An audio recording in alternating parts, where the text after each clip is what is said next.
Hello guys, तो मैं Sophia आपके लिए एक और नए टॉपिक के साथ में। तो यहाँ पर अब हम पढ़ने वाले हैं measurement of del U and del H.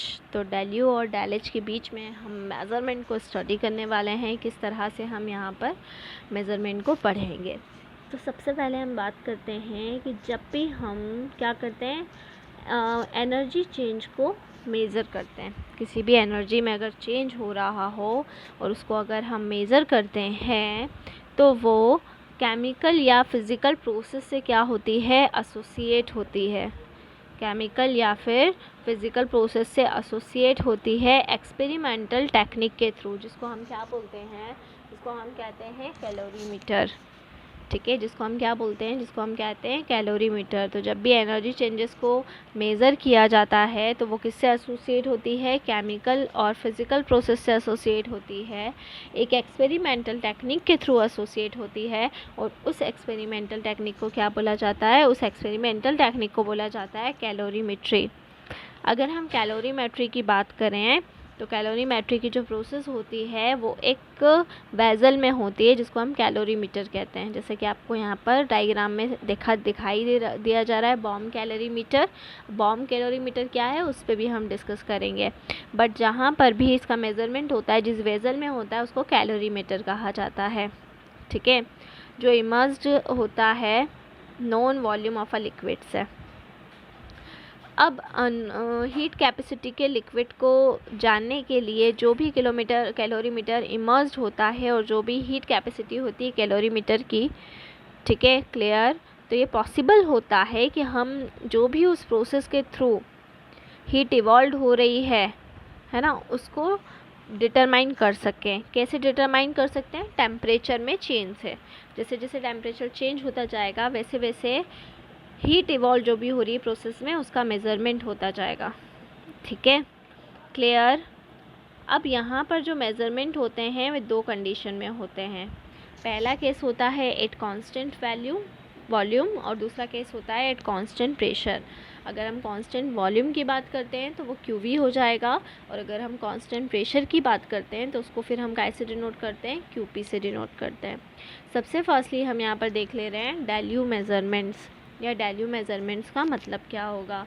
तो अगर हम केमिकल रिएक्शंस की बात करते हैं, डेल यू मेज़रमेंट्स की बात करते हैं, तो जो भी हीट एब्जॉर्ब्ड होती है वो कांस्टेंट वॉल्यूम पर एब्जॉर्ब्ड होती है और उसे काय में मेज़र किया जाता है, बॉम कैलोरीमीटर में मेज़र किया जाता है। अगर हम केमिकल रिएक्शंस की बात करते हैं तो जो भी हीट एब्जॉर्ब्ड होती है वो कांस्टेंट वॉल्यूम के ऊपर एब्जॉर्ब्ड हो रही है और उसे बॉम कैलोरीमीटर, जैसे कि आपको डायग्राम में दिया जा रहा है, उसके अंदर मेज़र किया जाता है।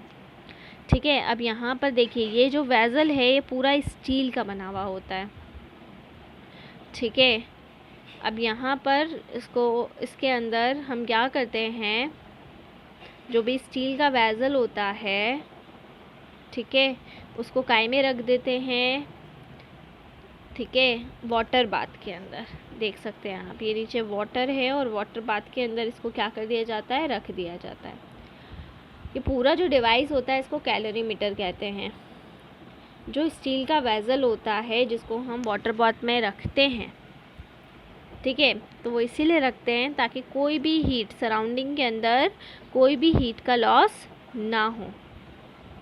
ठीक है, अब यहाँ पर एक कंबस्टिबल सब्सटेंस जिसका कंबशन किया जा सकता है, हम एक कंबस्टिबल सब्सटेंस को लेते हैं जो बर्न होता है प्योर डाइऑक्सीजन सप्लाइड में। प्योर डाइऑक्सीजन सप्लाइड के अंदर जो क्या होता है, बर्न होता है। ठीक है, और उसको काय में लेते हैं, स्टील बॉम्ब के अंदर लेते हैं। किस में लेते हैं, हम स्टील बॉम्ब के अंदर लेंगे, है ना। अब इसी रिएक्शन के अंदर क्या होती है, हीट इवॉल्व होती है और वो हीट को हम ट्रांसफ़र करते हैं बॉम्ब के आसपास। जो ये देखिए आपको वाटर दिखाई दे रहा है, इस वाटर के अंदर हम उस हीट को क्या करते रहते हैं, ट्रांसफ़र करते रहते हैं। ठीक है, और उसका जो भी टेम्परेचर रहेगा उसको हम कंटिन्यूसली में मॉनिटर करेंगे। अब क्योंकि जो बॉम्ब कैलोरीमीटर होता है, जैसे कि आप देख सकते हैं, वो बॉम्ब कैलोरीमीटर क्या है, वो सील है। वो बॉम्ब कैलोरीमीटर क्या है, वो बॉम्ब कैलोरीमीटर क्या है, सील है। तो उसका जो वॉल्यूम है, जो भी उसका वॉल्यूम है, वो वॉल्यूम चेंज नहीं होगा। ठीक है, अब एनर्जी में जो भी चेंज होता है वो किससे एसोसिएट होगी? रिएक्शन से एसोसिएट होगी। कौन सी रिएक्शन से? जो मेज़र हो रही हैं कांस्टेंट वॉल्यूम पर। इन कंडीशंस के अंदर कोई भी वर्क नहीं होगा, क्योंकि जो रिएक्शन है वो काय में कैरिड आउट हो रही है? कांस्टेंट वॉल्यूम पर कैरिड आउट हो रही है। किसके अंदर कैरी हो रही है? बॉम कैलोरीमीटर में कैरी हो रही है। ठीक है, क्लियर? अगर कोई रिएक्शन के अंदर गैसेस भी इन्वॉल्व हो रही है तो वहाँ पर कोई भी वर्क नहीं किया जाएगा। अगर उस रिएक्शन के अंदर गैसेस इवॉल्व हो रही हैं तो वहाँ पर कोई भी वर्क नहीं किया जाएगा। ठीक है, क्लियर?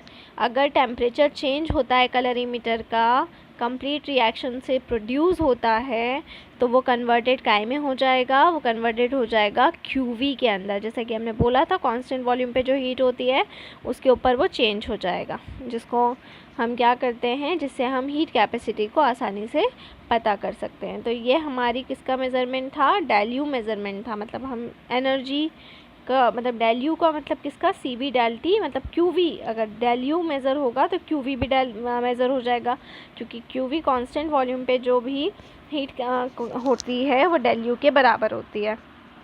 तो उसी का इस पूरे एक्सपेरिमेंट के थ्रू हम क्या करते हैं? मेज़रमेंट करते हैं। अब नेक्स्ट में हम फिर पढ़ेंगे कि हम डेल एच का मेज़रमेंट किस तरीके से करते हैं। तो ये हमारा था डेल यू मेज़रमेंट, और अब नेक्स्ट में स्टडी करेंगे डेल एच मेज़रमेंट। तो घर पर रहिए, सुरक्षित रहिए, बाहर मत निकलिए। बहुत ही ज़्यादा ज़रूरी हो तो ही बाहर निकलिए, और ज़्यादा से ज़्यादा टाइम पढ़ाई में लगाइए, यूटिलाइज़ करिए इस टाइम को। So stay home, stay safe, और कोई भी प्रॉब्लम हो आपको तो आप कमेंट बॉक्स में डाल सकते हैं। Thank you so much.